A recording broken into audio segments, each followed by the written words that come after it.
Le film commence avec le vétéran de guerre Ray Francis, ayant pleinement rempli son devoir envers la patrie, prend enfin sa retraite et rentre chez lui. La première chose que fait Ray est de se précipiter vers sa fiancée Kelly. 2 fois surpris, Ray essaie de ne pas prêter attention aux propositions obscènes de Tim à Kelly, jusqu'à ce que ce dernier commence à se montrer impudemment devant le visage de la jeune femme. Ray ne peut plus supporter cela, et se jette sur Tim, qui sort immédiatement un couteau. L'ancien vétéran parvient habilement à parer le coup, et Tim se tue avec son propre couteau. Après l'incident, le couple se rend chez un avocat, qui explique à Ray qu'il est accusé de meurtre. Si le vétéran reconnaît sa culpabilité, l'avocat pourrait réduire sa peine à 2 à 3 ans, ce que Ray choisit judicieusement. Pendant ce temps, Harvey Thompson, le père du défunt Tim, ne peut accepter la mort de son fils et, grâce à sa richesse et ses relations, découvre rapidement la prison où Ray va purger sa peine. Harvey se rend chez le directeur de la prison, Jack Morris, et propose une grosse somme d'argent pour s'assurer que Ray Francis ne quitte jamais cet endroit et souffre énormément. Jack accepte sans hésiter et donne l'ordre à ses fidèles subordonnés de commencer à harceler le vétéran. Quelques jours plus tard, Ray est transféré en prison où il tente de défendre les nouveaux arrivants auprès des gardiens. Cela irrite fortement le gardien Rick, qui montre immédiatement au vétéran qui est le patron ici. Ray est ensuite amené à Jack, où il est révélé que Ray a servi dans plusieurs zones de conflit et a été gravement blessé à de nombreuses reprises. Le directeur ne montre pas d'agression évidente et ordonne à l'officier principal de conduire le vétéran à sa cellule. En chemin, l'officier informe Ray des dures règles de la prison. Dans la cour de la prison, un groupe de détenus tente de s'en prendre à Ray.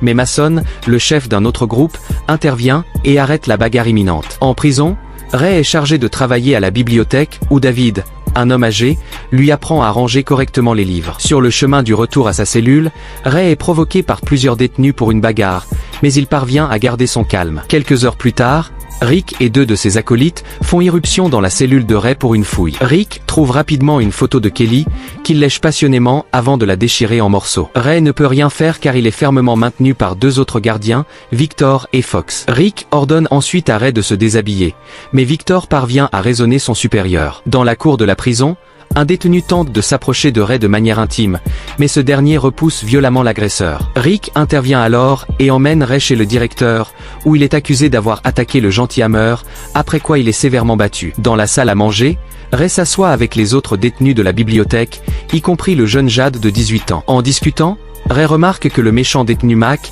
qui avait déjà tenté de l'attaquer, ne le quitte pas des yeux. À la bibliothèque, David avoue qu'il a déjà purgé 15 ans et qu'il ne sortira jamais de prison.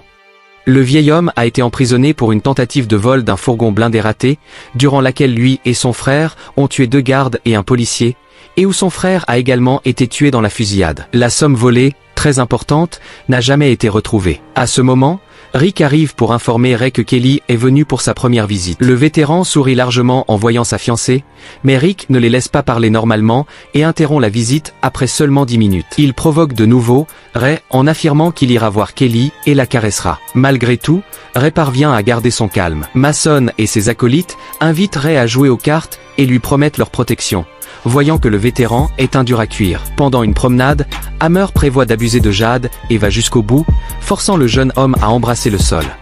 Williams accuse le novice de tout ce qui s'est passé et l'envoie en isolement. Quelques jours plus tard, alors que Ray nettoie le sol des toilettes, Mac, le criminel endurci, l'attaque, mais le vétéran expérimenté le maîtrise sans difficulté. Rick arrive alors, suivi du directeur de la prison, avec plusieurs gardiens. Jack ordonne aux gardiens de maintenir le détenu, pendant qu'il saisit une énorme matraque et l'enfonce profondément dans le corps de Ray par un endroit totalement inapproprié. Le lendemain, Victor annonce à ses collègues qu'il ne participera plus aux sales affaires du directeur de la prison et au passage à tabac des détenus. Il menace même de tout révéler aux autorités supérieures de la capitale avant de partir. Peu après, le gardien en chef, Williams, arrive et réprimande les gardiens pour avoir envoyé Ray nettoyer les toilettes alors qu'il aurait dû travailler à la bibliothèque, menaçant de les punir. 1 heure plus tard, Rick et Fox se rendent chez Jack et lui annoncent que Victor compte les dénoncer. Le directeur de la prison ordonne alors de s'occuper de l'insubordonné Victor. Le lendemain, Rick et Fox effectuent une nouvelle fouille de la cellule de Ray et trouvent soudainement une arme blanche dans ses draps.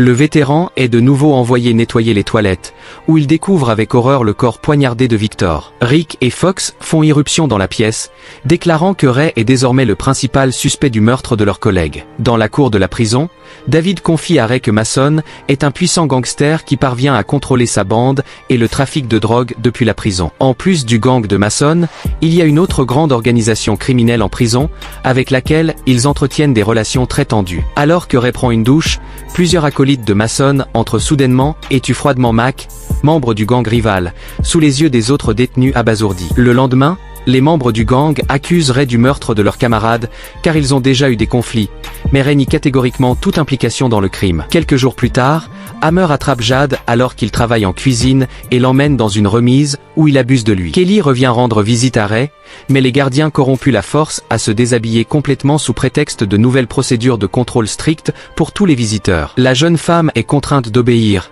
et Ray, apprenant cela, crie de rage impuissante dans sa cellule. Hammer tente de nouveau de prendre Jade de force, mais le jeune homme attend le bon moment et tue son agresseur. Mason convoque Ray dans sa cellule et le bête sévèrement pour avoir refusé de rejoindre son gang.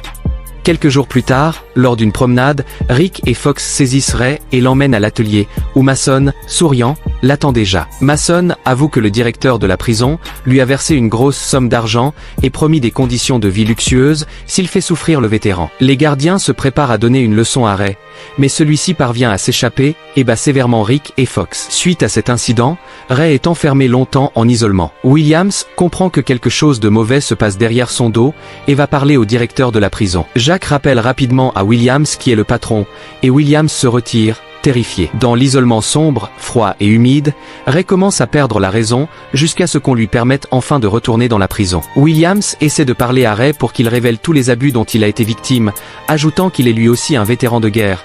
Mais Ray ne veut rien dire car il ne fait plus confiance à personne. Jade rejoint le gang de Mason, et reçoit immédiatement une tâche incroyablement difficile. Tuer Ray. Cependant, le jeune homme n'a pas le courage de tuer le vétéran, alors Mason ordonne à ses acolytes de tuer Jade. En apprenant la mort du jeune homme, Ray entre dans une colère noire, et en 3 coups, met KO le plus costaud des hommes de Mason, puis défie le chef en duel. Jack observe la scène depuis sa fenêtre, et ordonne à ses subordonnés de ne pas intervenir. Ray, dans un combat difficile, parvient à maîtriser Mason et à l'attraper par le cou. Le vétéran est sur le point d'étrangler le mafieux à mort, mais se retient à la dernière seconde et le jette au sol. Un couteau tombe des vêtements de Mason, qui le saisit, et furieux, se jette sur Ray, mais blesse accidentellement David. Le chef de la bande rivale profite de l'occasion pour tuer le perfide Mason. Ray est alors conduit au bureau de Jack, qui hurle que pour ses nombreuses infractions, sa peine est prolongée de plusieurs années. Ray réplique en criant, provoquant une véritable explosion de rage chez le directeur de la prison, qui avoue que Harvey Thompson, avec son argent, ne permettra jamais à Ray de sortir. Mais il s'avère que tout cela était un piège, et que Ray portait un micro. Williams,